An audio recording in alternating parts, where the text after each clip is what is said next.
క్రీస్తునందు ప్రియమైన సహోదరి సహోదరులకు యేసుక్రీస్తు నామములో శుభములు. దేవుని యొక్క మహాకృప మీకు కలుగునుగాక. ఈరోజు దేవుడు మనకిచ్చిన మాట కొలస్సీలకు రాసిన పత్రిక 1వ అధ్యాయం 13వ వచనం. ఆయన మనలను అంధకార సంబంధమైన అధికారములో నుండి విడుదల చేసి తాను ప్రేమించిన తన కుమారుని యొక్క రాజ్య నివాసులుగా చేశాను. ఈ మాటలు మనం కొలస్సీలకు రాసిన పత్రికలో పౌలు గారు కొలస్సీ సంఘానికి తెలియజేస్తున్నారు. ఆయన ఇక్కడ చెప్తున్నారు కదా, ఆయన మనల్ని అంధకార సంబంధమైన అధికారంలో నుండి విడుదల చేసి మనమందరినీ కూడా దేవుడు అంధకార సంబంధమైన అధికారంలో నుండి విడుదల చేశారు. ఒకప్పుడు మనము అంధకార సంబంధులు అన్నమాట. అంటే చీకటిలో ఉన్నవారు, ఏమీ తెలియని వారు. చీకటిలో ఉన్నవారు ఎలా నడుస్తారు?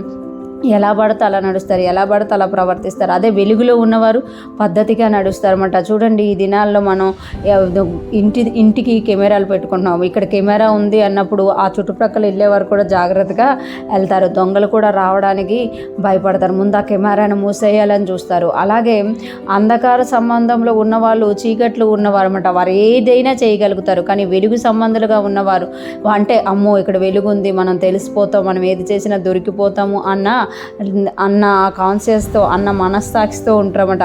అందుకే మనమంట అంధకార సంబంధమైన అధికారంలో ఉండగా యేసయ్య మన కొరకు రక్తం కార్చి మనల్ని ప్రేమించి మన కొరకు తన ప్రాణం ఇచ్చి విడుదల చేశారంట. ఆ అధికారంలో నుండి, అంధకార సంబంధమైన అధికారంలో నుండి.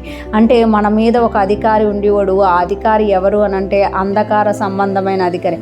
అంటే వాడు చీకటిలో ఉండి మన చేత చీకటి కార్యాలు చేయించేవాడు అనమాట.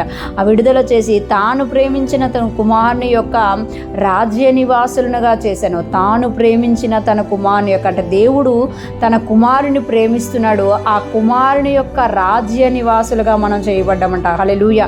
అంటే దేవుడు మనల్ని అంధకార సంబంధమైన అధికారంలో నుండి విడుదల చేయడమే కాదు, తీసుకొచ్చి మనల్ని ఎక్కడ పెట్టాడంటే తను ఎక్కువగా ప్రేమిస్తున్న తన కుమారుని యొక్క రాజ్యంలో నివాసులుగా చేశారు. ఆ రాజ్యాల్లో అధికారులుగా, అధిపతులుగా మనల్ని దేవుడు చేశారు అని ఇక్కడ మనకి తెలియజేస్తున్నారు. పేతురు గారు కూడా అంటారు కదా, చీకటిలో నుండి ఆశ్చర్యకరమైన తన వెలుగులోనికి మిమ్మల్ని పిలిచిన వాని గుణాతిశయములను ప్రచురము చేయ నిమిత్తము ఏర్పరచబడిన వంశమును, రాజులైన యాజక సమూహమును, పరిశుద్ధ జనాంగమును, దేవుని సొత్తైన ప్రజలమై ఉన్నాము. ఆయన రాజ్య నివాసులుగా దేవుడు మనల్ని చేసుకున్నప్పుడు ఏర్పరచుకున్నాడు. పరిశుద్ధ జనంగా చేసుకున్నాడు. రాజులైన యాజక సమూహంగా ఆయన సొత్తైన ప్రజలుగా చేసుకున్నది. ఎంత ఆధిక్యత చూడండి.